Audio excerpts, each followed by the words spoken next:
আপনার গৃহপালিত হাঁস মুরগির মধ্যে এই রোগটি বাসা বেঁধেছে নাকি? তাহলে সাবধান হয়ে যান। কি করবেন জানেন কি?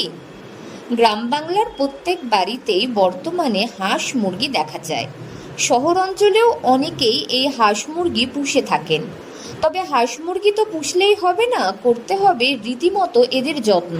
তবে অতিরিক্ত যত্ন করলেও অনেক সময় হাঁস মুরগি ও পায়রাদের বেশ কিছু ভাইরাসজনিত রোগের আক্রমণ দেখা যায়।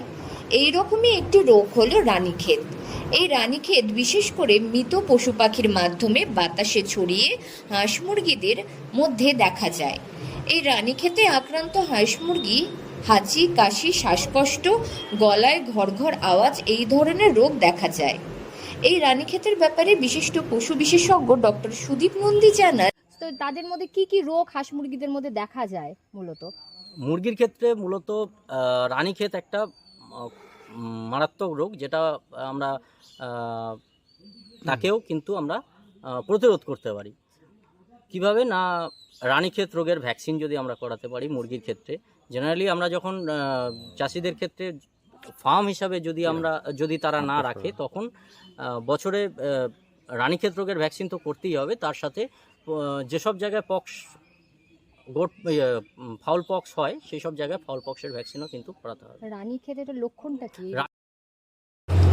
এই রোগ দেখা দিলে হাঁস মুরগির পরিপাকতন্ত্র আক্রান্তের কারণে সবুজ বর্ণের অথবা সাদা চুনের ন্যায় পাতলা মল ত্যাগ করে। স্নায়ুতন্ত্রের আক্রমণের ফলে হাঁসের ঘাড় বাঁকা হয়ে যায়। এই রোগে আক্রান্ত হাঁস মুরগির ডানা ঝুলে যায়, শ্বাসনালী ও খাদ্যনালীর মিলনস্থল অবশ হয়ে যায়, ফলে খাবার গ্রহণ কমিয়ে দেয়। শ্বাসকষ্ট দেখা যায়, ফলে হাঁ করে নিঃশ্বাস নেয়। এই সময় হাঁস মুরগির পাতলা পায়খানা করলে ইলেকট্রোলাইট দিতে হয়। রানীক্ষেতের লক্ষণ যে মুরগি চুন পায়খানা, সাদা রঙের পায়খানা করে, সেই সাদা পায়খানা যদি হয়, তাহলে আমার ধরে নিতে হবে যে এটা অনেক সময়তেই এটা রানীক্ষেত রোগেরই লক্ষণ।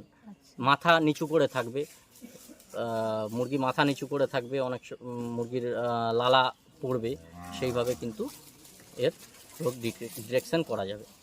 রানীক্ষেত রোগ হলে হাঁস মুরগি দুর্বল হয়ে পড়ে, ফলে ভিটামিন মিশিয়ে দিলে ভালো ফলাফল পাওয়া যায়। এই রোগ থেকে বাঁচতে হাঁস মুরগির বাচ্চার যখন বয়স হবে 3 থেকে 5 দিন, তখন ভ্যাকসিন দিতে হবে।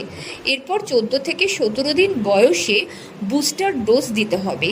এছাড়াও 60 থেকে 65 দিন বয়সে কিল্ড ভ্যাকসিন দিতে হবে। রানীক্ষেত রোগের টিকার প্রতিরোধ ক্ষমতা বজায় থাকে 6 মাস পর্যন্ত। দ্বিতীয়বার টিকা দিতে হবে 6 মাস পর। তবে 4 থেকে 5 মাস পর পর পরবর্তী টিকা দেওয়া ভালো।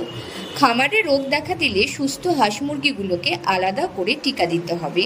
এভাবে আপনি আপনার হাঁস মুরগিকে রানীক্ষেতের আক্রমণ থেকে বাঁচাতে পারবেন। উত্তর দিনাজপুর থেকে পিয়া গুপ্তার রিপোর্ট, লোকাল 18 বাংলা।